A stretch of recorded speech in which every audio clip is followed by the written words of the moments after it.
নমস্কার বন্ধুরা, কেমন আছো তোমরা? আজকে আমরা বানাবো লঙ্কা আর পোস্ত দিয়ে বেতো শাক। আমি গ্যারান্টি দিয়ে বলতে পারি এই বেতো শাকের রেসিপিটি খাওয়ার পর তোমরা অন্য কোনো বেতো শাকের রেসিপি ভুলে যাবে। যখনই তোমরা বেতো শাক আনবে এই রেসিপিটাই বানাতে ইচ্ছে হবে।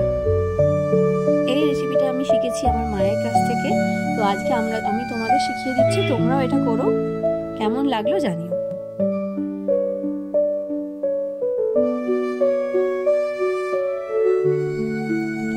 এই রেসিপিটা বানাতে আমাদের লাগবে পোস্ত আর তার সাথে লাগবে লঙ্কা। আমি পোস্ত ঢেলে নিচ্ছি বাটিতে আর নিয়ে নিচ্ছি দুটো লঙ্কা।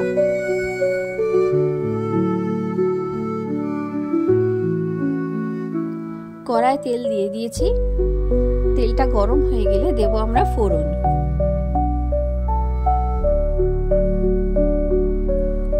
দিয়ে দিলাম কালো জিরে, এবার দিয়ে দিচ্ছি শুকনো লঙ্কা ফোড়নে।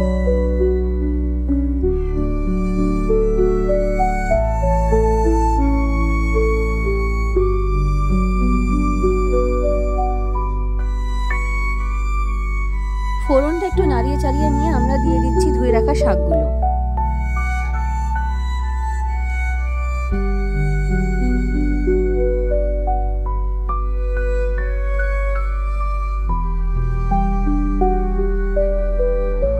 অ্যাড করে দিচ্ছি পরিমাণ মতো নুন, একটু অল্প হলুদ দিয়ে ভালো করে মিশিয়ে নিচ্ছি।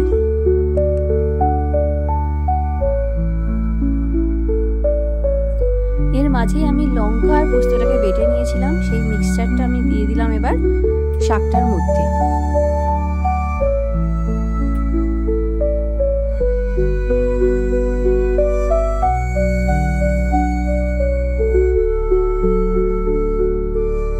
একটুখানি নাড়িয়ে চাড়িয়ে নিয়েই আমি বাটি ধোয়া জলটা ওর মধ্যে দিয়ে দিলাম।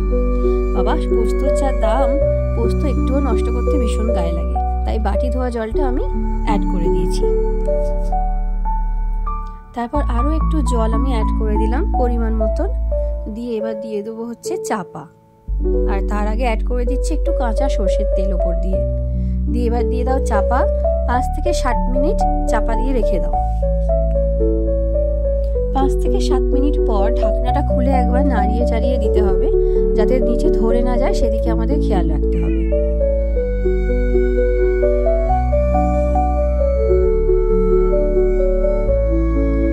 তারপর আবার আমরা শাকটাকে বেশ কিছুক্ষণের জন্য ঢাকা দিয়ে রেখে দিলাম। তারপর দেখো একটু জল শুকিয়ে যাওয়ার পর আমি খুলেছি। রান্নাটা অনেকটাই হয়ে এসেছে, কিন্তু জলটা আমরা আর একটু ড্রাই করে নেব। যতটা শাকটা আমরা ড্রাই করব খেতে ততটা ভালো হবে। তাহলে এই নয় যে একদম শুকনো করে দেবো। তোমরা দেখো, দেখতে থাকো প্রসেসটা। মোটামুটি এইরকম ড্রাই হয়ে আসলে জানবে তোমাদের শাকটা রেডি হয়ে গেছে। এবার হচ্ছে একটু নাড়িয়ে চাড়িয়ে আমাদের নামিয়ে নেওয়ার পালা। আমার অনুরোধ রইল, এই রেসিপিটা অবশ্যই বাড়িতে বানিয়ে সবাই খেও, আর আমার কমেন্টে জানিও তোমাদের কেমন লাগলো। আর ভিডিওটা যদি ভালো লেগে থাকে তাহলে লাইক, শেয়ার আর কমেন্ট করতে ভুলো না কিন্তু। থ্যাংক ইউ বন্ধুরা।